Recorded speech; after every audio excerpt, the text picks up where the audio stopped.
All right, music fans, welcome back. It's Dave. It's the Real Music Observer observing real music in real time for real people just like you and just like me right here.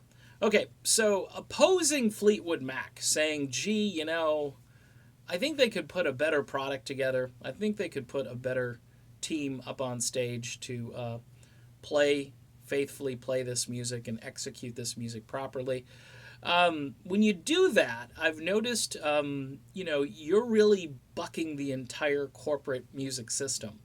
And I know I get a little weird on this channel with stuff like this, but if you want to stay with me, fine. If you got other things to do, I understand. But the way I look at things these days is there does seem to be a machine in place. Now, if you think this is conspiracy talk, who owns Live Nation?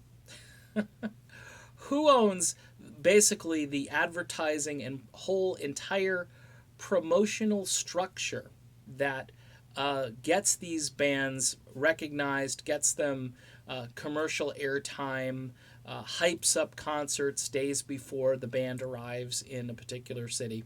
Who does all that? iHeartRadio. How is that programmed? Is that programmed, by the way, for folks that are looking for new music that might be compelling to kind of draw them away from the dinosaurs that are out there that people continue to go buy tickets for because now it's become kind of like a thing. It's kind of like the Black Friday of music in a sense because, oh, I've got to have that Fleetwood Mac. Oh, I've got to have that flat screen TV. But you already have a flat screen TV. Yeah, but this is the Fleetwood Mac flat screen TV. But it doesn't even have the special Lindsey Buckingham feature anymore. Yeah, but I was told through advertising and through word of mouth and I've watched a couple of commercials on TV that this is going to be the biggest and best TV ever.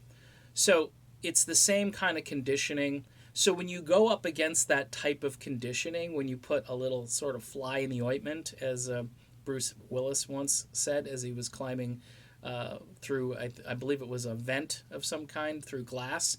Um, it's when you say, hey, this might not be the best possible group of people to play and perform this music, you instantly incur the wrath of a whole bunch of people who ordinarily probably wouldn't give a crap. But here's the thing. I've made accusations on here about influence and, who's getting paid and so forth. Folks, this is a cottage industry, and then there's, this big corporate machine which provides jobs for people. And if you rock the boat a little bit, you're at risk if you're employed by this one person. One way or another, it's going to get back to that person, and they're probably going to make some changes. Now, rather than worrying about the product so much, they're more worried about the infrastructure around getting that product to the masses, and then conditioning the people to say, "Yep." We talked about the whole Pavlov thing. Ring the bell, and it's time to go see Fleetwood Mac. And a person like me getting so much blowback. Look, I will admit this is a meager channel. Okay, it's meager.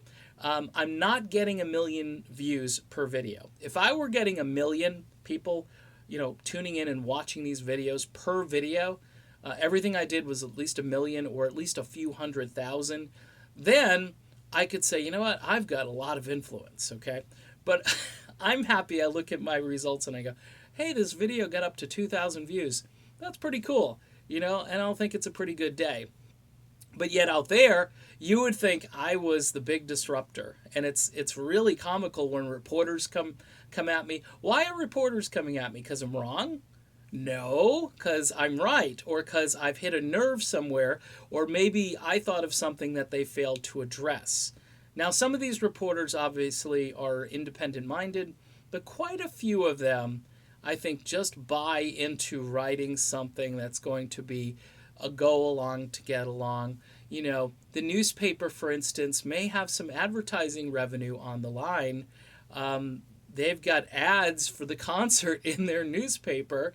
And if you're writing reviews that are contrary, saying, hey, this band they're kind of sucky now. If you say that, you're basically shooting your own boss in the foot. Okay, you better write something at least marginally positive or keep it in the middle somewhere so as to not affect revenue. Okay, so there are a lot of ways where indirectly this affects people and they are deciding to play it safe. Everybody is pretty much playing it safe on every platform because they're afraid they're going to get demonetized. They're afraid they're going to lose revenue. They're afraid people are going to be mean. I mean, I don't like it either. I mean, I'll tell you when people are being mean, and it's the gratuitous stuff. But if you come back to somebody and say, hey, you didn't even know that, for instance, Gypsy wasn't a solo track by Stevie Nicks. You didn't know that was on Mirage. You put it in your article. So this is what we're dealing with, folks. When you rock the boat, it's a very big boat, and it's like sending out ripples, and those ripples go pretty far. Even this little meager channel, and it's actually kind of fun to watch in a way.